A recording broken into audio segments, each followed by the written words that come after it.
Hey guys, it's Mike here, and in this video, I'm going to be addressing something which I believe is a big misconception in the Dragon Ball community. Something I see in the comments on pretty much every video I do featuring Goku, Gohan, and Cell. For those of you who are unaware, this misconception is that Goku is significantly held back by Gohan during their training in the hyperbolic time chamber. The crux of this argument revolves around a statement that Goku made to Gohan, where he said, "I'm going to reach a state beyond Super Saiyan. I'm going to be more powerful than anyone. But I want you, Gohan, to be more powerful than me." And because of this game plan, this training made it where Goku is incapable of defeating Cell. Furthermore, those who present this idea believe that if Goku trained either on his own, or with the intention of defeating Cell, he could have. However, this is a big misconception, because as I've discussed in previous videos, one of which you can check out here, Goku couldn't have defeated Cell even if this were the case. In truth, Gohan actually made Goku much stronger than he would have been had he trained solo. So in this video, I'm going to be approaching this topic from two perspectives. First, the historical perspective, how Gohan helped to drive Goku forward throughout Z. And then finally, how he made Goku stronger during their training in the chamber.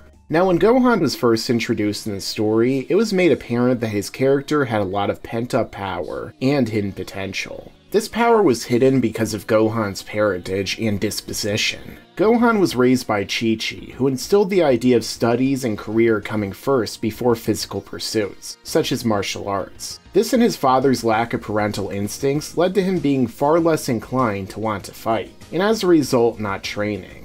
And thus, his power could only be drawn out through rage. Something we witnessed during Goku and Piccolo's fight against Raditz, where Gohan temporarily surpassed Goku and damaged Raditz enough to where he could be defeated. Gohan would do this time and time again throughout Z, passing Goku's level of power a number of times on Namek, such as when he had his power unleashed by Guru, and got a Zenkai against Frieza, while Goku was in the healing chamber. This is what led Goku to the realization that Gohan could surpass him in a more permanent form, which is why he went into the time chamber with this game plan in mind. But even before this, we could perhaps make the argument that Gohan's strength subconsciously affected Goku in how hard he trained. As not only did Goku learn that the Saiyans and Frieza's men were stronger than himself after his fight with Raditz, but also his son. So this could have added to the intensity with which Goku pushed himself, first on King Kai's planet, and then his training afterward, so he could become the strongest and stay ahead of Gohan. Additionally, Gohan being Goku's son gave him another driving motivator beyond strength, because it gave him another member of his family he strove to protect, giving him extra incentive to push himself harder, and also to push Gohan harder during his own training, so that he would be as ready as possible to protect himself and defeat Cell.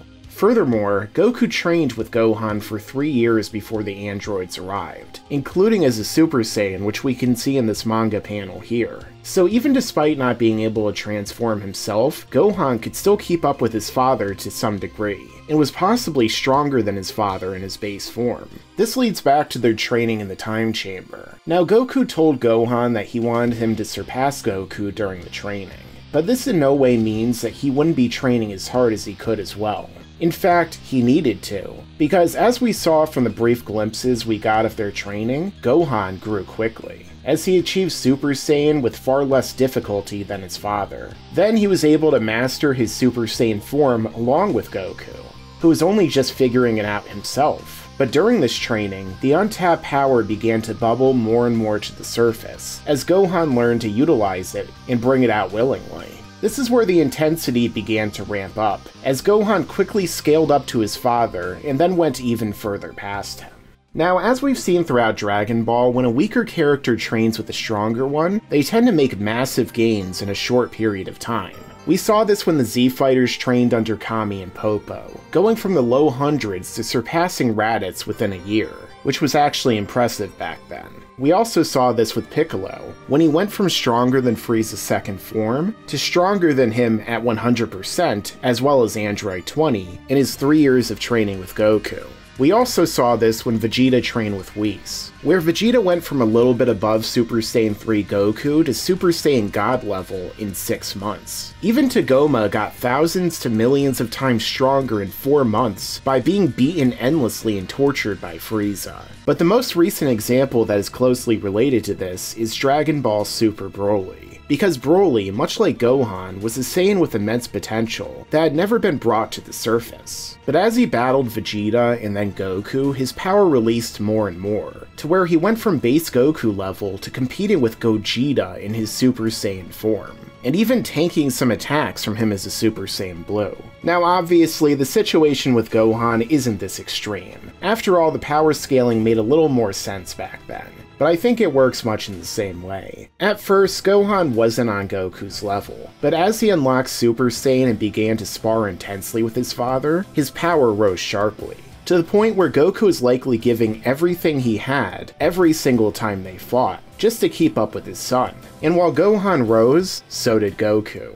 In fact, because of how powerful Gohan became, and his perception that Goku was stronger, he likely trained harder than if he had known the truth about Goku's power compared to his own, which is what we see in this scene here from the anime, where Goku is pushed to his limit and wants to take a break, but Gohan still wants to keep going, and unknowingly taps into Super Saiyan 2 before passing out, completely shocking Goku with his power. So imagine day after day going through an intense limit-breaking battle between Goku and Gohan for months on end. As a result, this type of training would be far more effective than if Goku went into the time chamber on his own.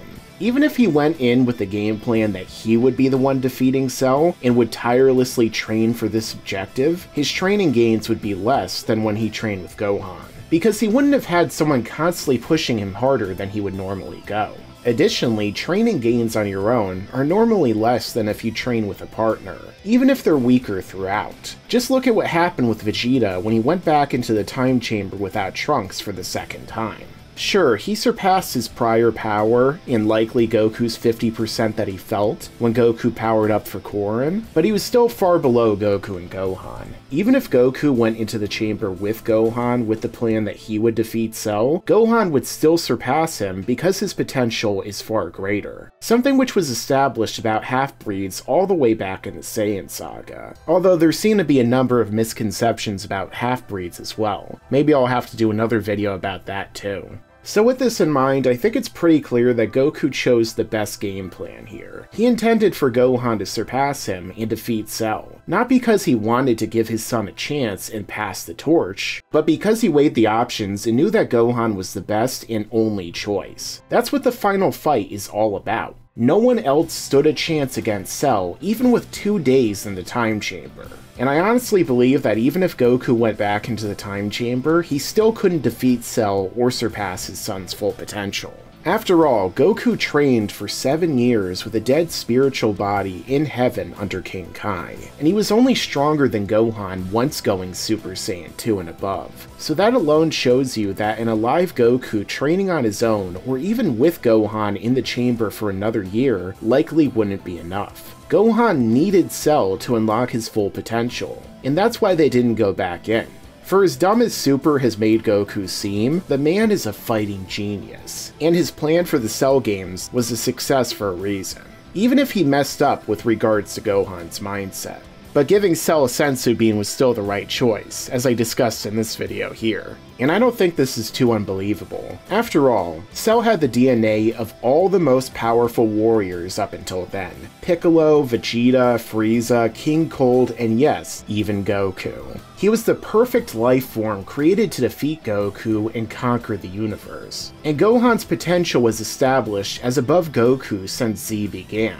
Honestly, Goku doesn't need to be stronger than everyone or always be able to win. The fact that he couldn't actually made him even more compelling here and made his sacrifice all the better as a result. So ultimately, Gohan's presence and Goku's game plan for him pushed Goku to be stronger than he ever would have been with a different game plan in mind. And this is something that carried over into the Buu Saga and Dragon Ball Super moving forward. So even when the writers make Gohan job every arc, at least he helped make Goku stronger. It's something, I guess.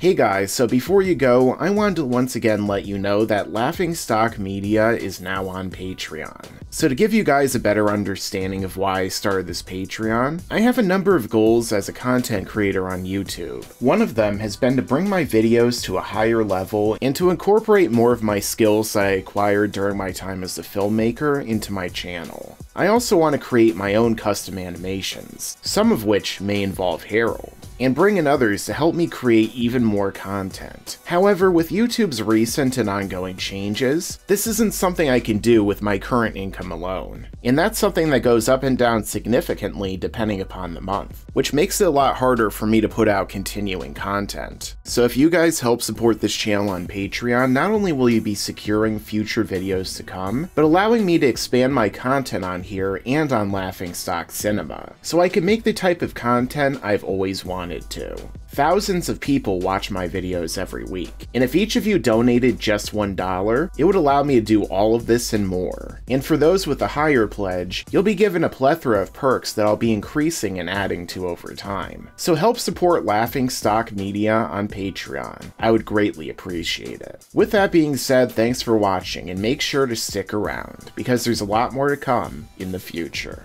Yeah, and you better subscribe.